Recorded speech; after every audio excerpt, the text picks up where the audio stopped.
ఇచ్చేస్తాం సార్ వచ్చింది ఉన్నీళ్ళండి sir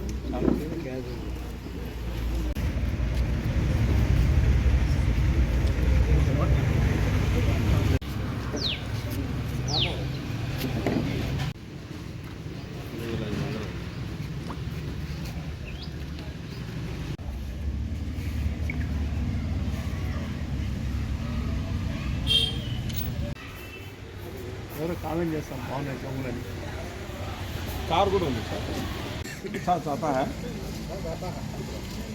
quality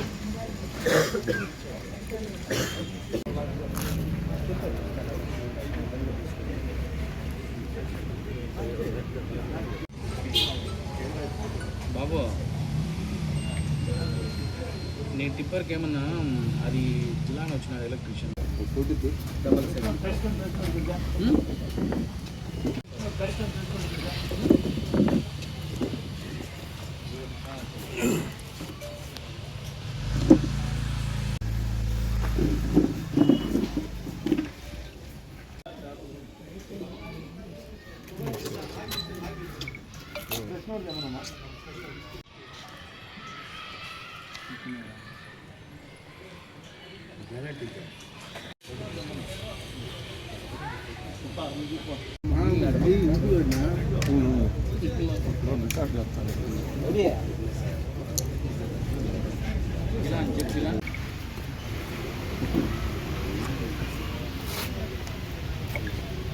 సాంగోలు కనిపిస్తుందా ఊళ్ళో వ్యవసాయం వేసిన పంట పెట్టిన ఊళ్ళో కూడా ఫిట్ చేసి అటాచ్మెంట్ కూడా ప్రయత్నం చేస్తున్నాం గతంలో ఈ తలుపుల్లో నమస్కారం. నిన్న తలుపులకు చెందిన rowdy sheeter Chinthakunta Krishnareddy alias DK Babu alias Dikki Babu అనే అతన్ని క్రైమ్ నెంబర్ 10/2026 చీటింగ్ కేసులో కదిరి రూరల్ సిఐ నాగేంద్ర గారు రాక్కుంటపల్లి గ్రామం కుక్కంటి క్రాస్ పోయే దారిలో రాక్కుంటపల్లి గ్రామం సమీపంలో అరెస్ట్ చేయడం జరిగింది. దీనికి అరెస్ట్ యొక్క పూర్వాపరాలు ఏమనగా ఇతను అదే గ్రామానికి చెందిన ఒక వ్యక్తికి రాగిచెమ్ము మహిమగల రాగిచెమ్ము ఇస్తాను, అది సుమారు 2 కోట్లు చేస్తుంది, ఇది నీ దగ్గర పెట్టుకొని డబ్బులు అది 2 కోట్లకు ఎవరైనా అమ్ముకున్నప్పుడు నీకు చాలా లాభం వస్తుంది అని చెప్తాడు. అయితే చెంబిచ్చేటప్పుడు 20 లక్షలు నా దగ్గర లేవు, ఉన్నంత ఇవి అంటే అతను ఆ గ్రామానికి చెందిన వ్యక్తి 10 లక్షలు ఇస్తాడు. 10 లక్షలు ఇచ్చినప్పుడు ఇటువంటి రాగి చెంబు ఒకటి ఆయనకి ఇస్తాడు.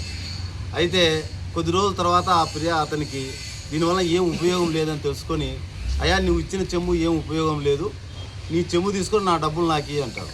అప్పుడు ఈ యొక్క డిక్కీ బాబు అలియాస్ కృష్ణారెడ్డి అనే అతను ఇంటికి లాక్కొని బెదిరించి నువ్వు నన్నే మళ్ళీ డబ్బులు తిరిగి అడుగుతావా అని చెప్పేసి బలవంతంగా ప్రామిసరీ నోట్ రాపించుకోవడము, ఇది ఎవరికైనా చెప్తే నేను చంపుతానని బెదిరించడం జరిగింది. అతను కొద్ది రోజులు మదనపడి బాధపడి మొన్న వచ్చి ఫిర్యాదు చేయగా అతని ఫిర్యాదు మేరకు కేసు నమోదు చేయడం జరిగింది. రాబడిన సమాచారం మేరకు ఈ చింతకుంట కృష్ణారెడ్డిని అరెస్ట్ చేయడం జరిగింది.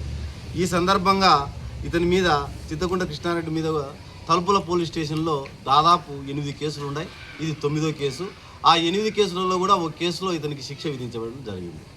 ప్రజలందరికీ విజ్ఞప్తి ఏమనగా ఈ విధంగా బ్లాక్ మ్యాజిక్ రాగి చెంబులు మహిమలు రాగి చెంబులు లేవు, ఇంకో మహిమ వల్ల డబ్బులు వస్తాయి, దురాశకు పోయి ఇటువంటి వాళ్ళని నమ్మి అనవసరంగా డబ్బులు పోగొట్టుకోవద్దని చెప్పేసి మా తరఫున విజ్ఞప్తి చేస్తున్నాం. డబ్బులు కష్టపడకుండా ఊరికే ఎవరికి రావు. ఆ విధంగా ఎవరైనా వస్తాయని ఆశపడితే అది దురాశ తప్ప పోగొట్టుకోవడం తప్ప ఉండదు. ఇతని మీద మా ఎస్పీ గారు కూడా అన్ని డాక్యుమెంటేషన్ చూసిన తర్వాత ఇతన్ని ఎక్స్టర్మినేషన్ కూడా తయారు చేయమని చెప్పడం జరిగింది. ఇతని బహిష్కరణకు కూడా ప్రపోజల్స్ పంపుతాం. అరెస్ట్ సమయంలో ఇతని వద్ద నుండి 1,08,940 రూపాయల డబ్బులు, 3 సెల్ ఫోన్లు, 5 రాగి చెంబులు మరియు ఒక ఫార్చునర్ వాహనం కూడా ఈ కేసు సంబంధించి స్వాధీనం చేసుకోవడం జరిగింది.